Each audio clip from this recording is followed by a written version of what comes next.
Cette année marque le 45e anniversaire des relations diplomatiques et le 5e du partenariat stratégique entre le Vietnam et la France. Quel est le point d'orgue de la célébration de cet événement? Vous l'avez dit, c'est effectivement une année très symbolique pour la relation entre la France et le Vietnam, avec ces deux anniversaires que nous célébrons la même année. C'est une célébration que les autorités des deux pays, au plus haut niveau, ont voulu très solennelle et tout à fait exceptionnelle. C'est le sens de la visite en France du secrétaire général du Parti communiste du Vietnam, M. Nguyen Phu Trong, au mois de mars dernier. C'est également le sens d'autres visites de très haut niveau sur lesquelles nous sommes en train de travailler pour l'année 2018 et pour l'année 2019. Vous vous rappelez sans doute que le président de la République française a annoncé au mois de mars qu'il se rendrait à son tour au Vietnam l'année prochaine en 2019. Et au-delà de ces visites au plus haut niveau, il y a cette année un échange, une densité, une fréquence de visites très importante, d'un côté comme de l'autre. Pour en citer quelques-unes, la ministre de la Santé du Vietnam était en France il y a quelques jours. Nous attendrons avant la fin de l'année le ministre de la Défense du Vietnam.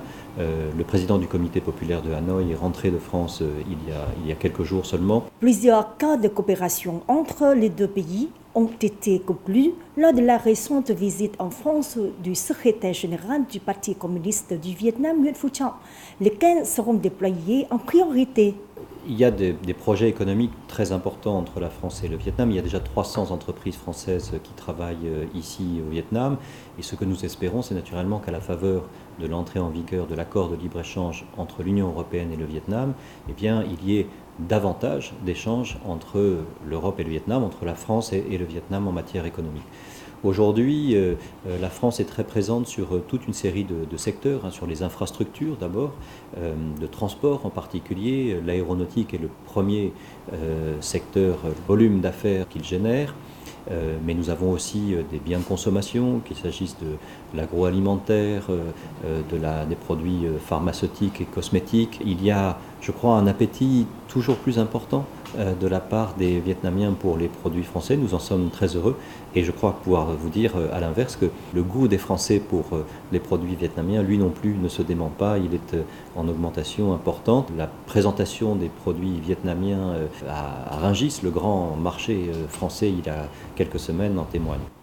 Vietnam et France se sont engagés à promouvoir l'apprentissage du et en français au Vietnam, ainsi que les échanges de formation entre les deux pays. Quelles sont d'après vous les démarches pour concrétiser cet engagement? C'est une priorité centrale de l'action des deux pays ensemble. Nous souhaitons, d'un côté comme de l'autre, privilégier la jeunesse dans notre relation. Pour quelle raison? Tout simplement parce que, dans le fond, on a la chance d'avoir un trésor historique commun entre la France et le Vietnam, une histoire partagée très longue.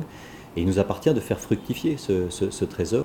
Et c'est la raison pour laquelle, pour ce qui nous concerne, nous souhaitons naturellement continuer à promouvoir l'enseignement de la langue française dès le plus jeune âge au Vietnam. C'est le sens des classes bilingues, c'est le sens aussi des établissements français qui se trouvent pour l'un à Ho Chi Minh Ville, pour l'autre à Hanoï. Et je souligne à cet égard que le lycée français de Hanoï va, à la rentrée prochaine, bénéficier de nouveaux locaux qui sont somptueux dans le quartier de Long Bien. Et puis alors, quelques années plus tard, à l'âge où on est étudiant, eh bien, nous avons, à travers nos instituts ici au Vietnam, un enseignement du français qui enregistre un succès toujours croissant. Nous en sommes évidemment très heureux et qui donne la possibilité à un nombre important d'étudiants vietnamiens d'étudier soit dans les formations françaises délocalisées au Vietnam. On a à peu près une centaine de formations délocalisées, ce qui représente environ 3000 étudiants, mais ce qui donne aussi la possibilité aux étudiants vietnamiens de venir découvrir la France dans notre pays. Et aujourd'hui, nous avons 7000 étudiants vietnamiens qui étudient sur le sol français. Nous en sommes très heureux. Nous souhaitons qu'il y ait demain encore plus d'étudiants vietnamiens en France, tout comme nous souhaitons aussi qu'il y ait demain davantage d'étudiants français qui viennent découvrir le Vietnam.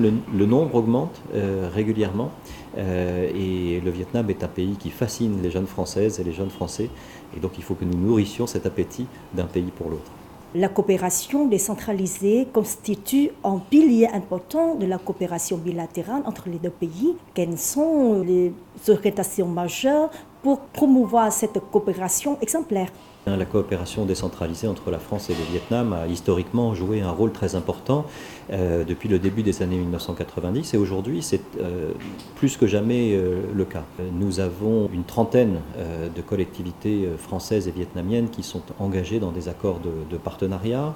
Nous organiserons l'année prochaine en France une nouvelle édition de ce qu'on appelle les assises de la coopération décentralisée franco-vietnamienne, cette fois-ci qui se tiendra à Toulouse après l'édition précédente qui s'était tenue au Vietnam, à Can Tho, en septembre 2016. Nous avons beaucoup de partenariats dans le domaine économique, dans le domaine culturel. Et pour prendre un exemple, puisque le maire de Hanoï était en France il y a quelques jours, et bien précisément le partenariat entre la ville de Hanoï et la région Île-de-France a été renouvelé à l'occasion de cette visite du président Nguyen Vu Chom. Nous voulons que Hanoï soit au fond une vitrine, un modèle de la coopération décentralisée entre la France et le Vietnam. Nous voulons que, plus généralement, que Hanoï soit au fond peut-être le plus beau symbole des liens entre la France et le Vietnam. Nous y avons beaucoup de projets importants, le métro pour ne parler que de lui, mais également la qualité de l'air. Pour prendre un autre exemple, la grande métropole de Ho Chi Minh Ville, nous y avons là aussi des projets très importants. La ville de Lyon est très engagée avec Ho Chi Minh Ville depuis longtemps.